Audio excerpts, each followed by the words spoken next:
Hello, I'm Dimitris, and I'm gonna show you how to play a game I have designed called Boardemonium.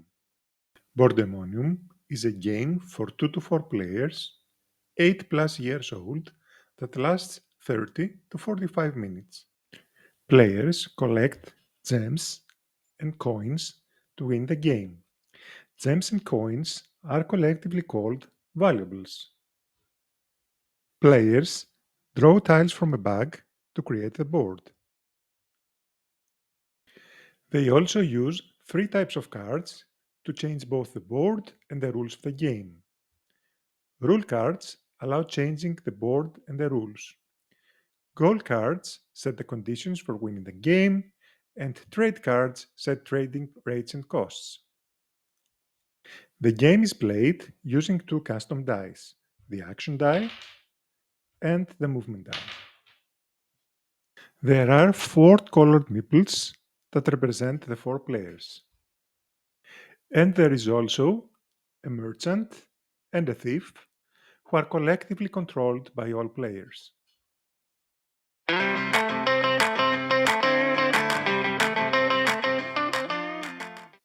These are the 10 starting tiles.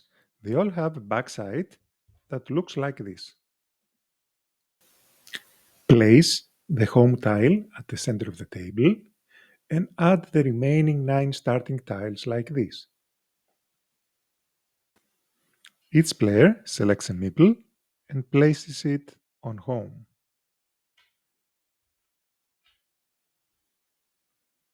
Put the thief on his cave and the merchant on the grass tile between home and the tile with 2 coins. Randomly select who plays first. Play continues clockwise. Each player gets as many coins as their play order, so the first player gets 1 coin, the second player 2 coins, the third 3, and the fourth player 4 coins, and 1 gem of their choice. These are the player's valuables and are kept on the table in front of each player. The thief gets 3 coins and 1 random gem, and he keeps his valuables near his cave on the table. Put all the other tiles in the bag and shuffle them. Find and keep aside the starting card of each type. Starting cards have an S on the top left corner. Also, find and keep aside the call cards named locked and reshuffle. Shuffle the rest call cards and create a draw pile. Take the top 3 cards without seeing them and shuffle them with locked and reshuffle. Put these 5 cards at the bottom of the draw pile and put the starting goal card in front of the draw pile. This is the currently active card. Underneath it, it will form a discard pile.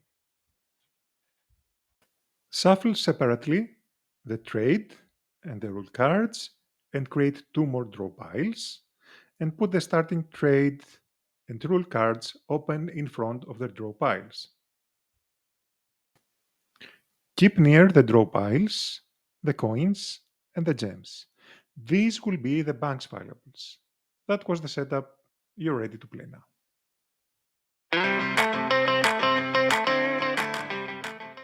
This is a sample setup for a 4-player game. At the beginning of your turn, if you have all the valuables or more shown on the currently open goal card, the game ends and you win. Else, on your turn, you do 3 things. First, you roll the action die. Depending on the result, you do one of the following. Open a new rule card.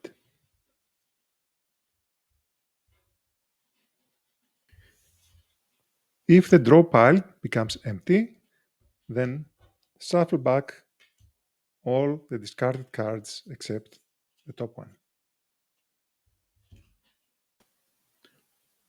Open a new trade card. If the draw pile becomes empty, then shuffle back all the discard pile cards except the top one.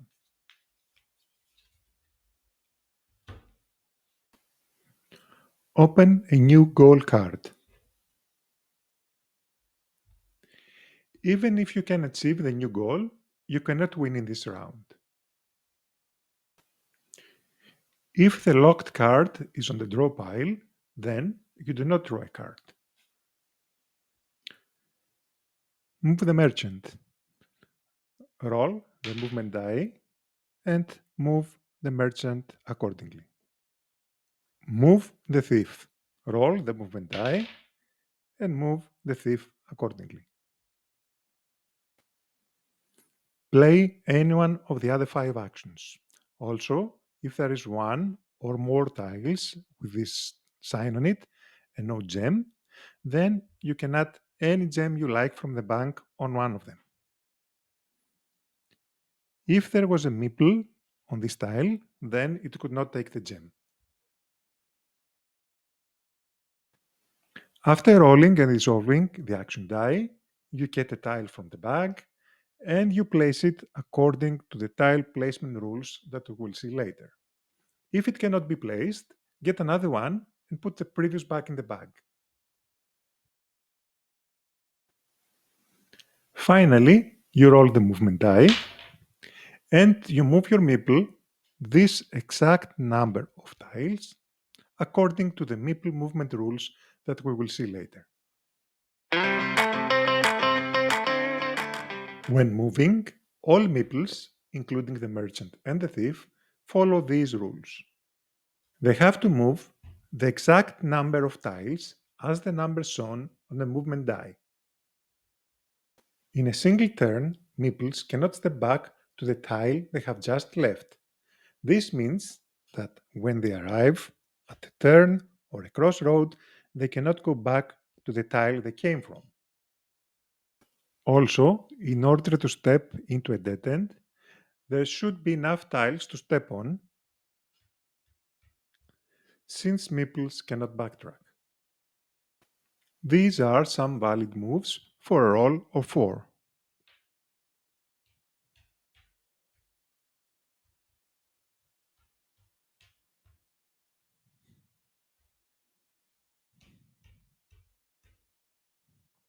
The action depicted on a tile, like for example the coins, the bank, the gem, the trampoline, reroll, is resolved only if a meeple finishes its movement on it, not while passing over it. So for example, with a roll of 4, I can get these 2 coins, I can get this gem, but I will not get these 2 coins because I'm just passing through. The only exception is the stop tile.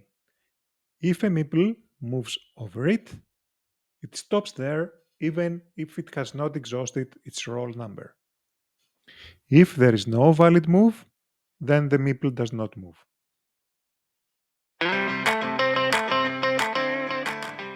A branch is a series of adjacent tiles in a straight line. So for example, this is a branch with 4 tiles, this is a branch with 5 tiles, and this is a branch with just 2 tiles. When placing a new tile, it should either touch only one existing tile. So for example, I can put this one here, put it here, over there, or for example here. Or the new tile should act as a bridge to reach pre-existing tiles. For example, I can put this one here, creating a bridge. I can put it there or there. In any case, the new tile should never create a rectangular area comprising 4 adjacent tiles, like for example here, or here, or here, or this one, or here. So this is not allowed. If there is a branch with less than 4 tiles, like for example here that we have 3 tiles, then you must always place the new tile in this branch. So you can put it, for example, here or over there. Now I can put the next tile anywhere I want because all branches have at least 4 tiles.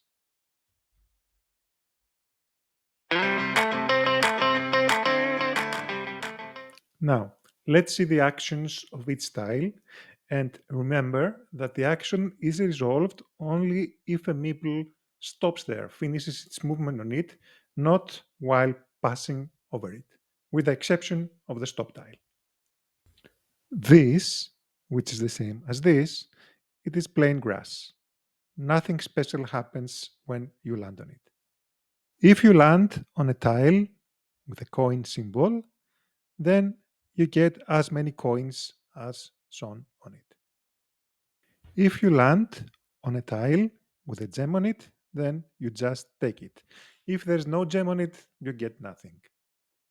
When you place a tile with a gem, then you put on it a gem of the corresponding color from the bank.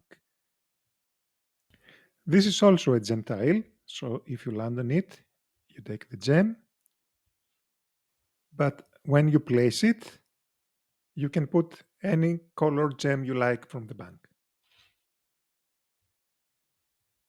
Also, if it is empty, it can be refilled whenever a player gets this sign on the action die. If you land on this tile, then you roll again the movement die and move accordingly. We have already seen the stop sign, where you have to stop while passing over it, even if you haven't resolved the full roll of your die. And this is teleport. If you land on it, you can move to any other teleport tile you want. If there's no other teleport tile, you just stay there. If you land on a hole, then you go back home. When you place a new hole, you must replace an existing tile. For example, you can take this one and put the hole. And you put the tile back in the bag. If there's a gem on the tile that you're going to replace, then you put the gem back to the bank.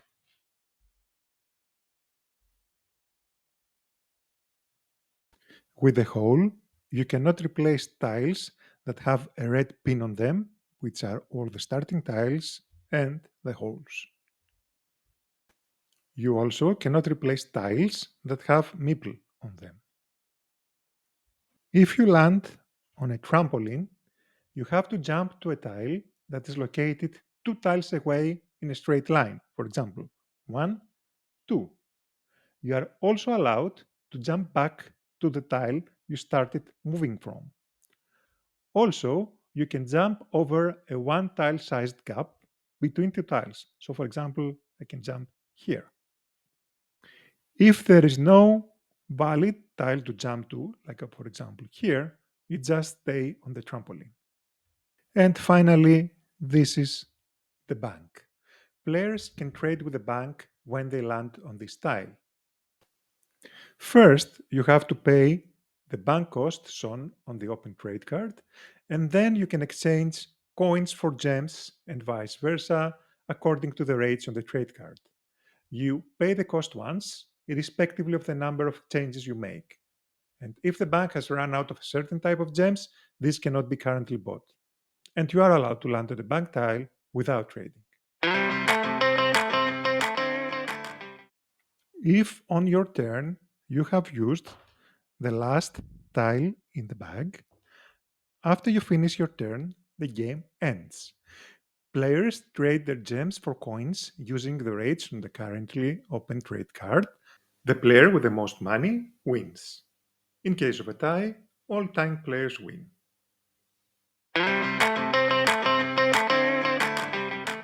The non-player meeples are the merchant and the thief. When moving, they're affected by holes, stop, teleport, roll again, and the trampoline. But they cannot use the bank, and they cannot pick up coins or gems. And they also do not interact with each other in any way. The merchant uses the bank to get and store valuables. If he lands on a tile with the active player or vice versa, then the active player can buy up to 2 gems that must be available in the bank using the rates on the trade card, but he does not pay any bank cost. The merchant does not buy gems from players. If a player lands on a tile with a merchant, first trades with the merchant and then takes the action on the tile. Now, let's see about the thief. The player that moved the thief is temporarily his boss. If the thief lands on a tile, a meeple, then that meeple becomes the thief's target. If there are many meeples, then the boss selects which one will be the target. The thief will preferably steal 1 gem from the target, and if there are many different gems, then the boss can select with. If the target does not have any gems, then the thief will get 3 coins or as many as the target has. If a meeple lands on a tile with a thief, the same things happen, but the boss and the target are the same person. But if the tile is home, nothing happens. The thief cannot attack players on the home tile. If he lands there, then nothing happens. This tile is the thief's cave. The thief keeps his valuables near this tile. If a player meeple lands on this tile and the thief is away, then the meeple may steal up to 2 gems or up to 5 coins from the thief. But if the thief is already there, then the thief will get all the player's valuables. If the thief lands on his cave and there are player meeples there, the thief gets all their valuables. Trade cards set the rates and cost for trading with the bank and the merchant. The value in the coin at the bottom of the card is the bank cost. So, for example, according to this card, you can exchange green gems with 2 coins, red gems with 4 coins, and blue gems for 3 coins. And you have to pay 2 coins the bank cost. Goal cards set the conditions for winning the game. Some contain only gems, some only coins, but most of them both. So, for example, according to this card, at the beginning of your turn, you need to have at least 7 coins, 3 green gems, 2 red gems, and 1 blue gem. In order to win, you must have all the valuables or more at the beginning of your turn, before rolling the action die. Locked is a special goal card. If you draw it, you place it over the draw tile, and from now on, no more gold cards can be drawn. Still, on your turn, before rolling the action die, you can pay 5 coins to the thief to pick it open. If you pay, then you put the locked card back in the pile, and you reshuffle it, and you place the 5 coins with the other valuables of the thief.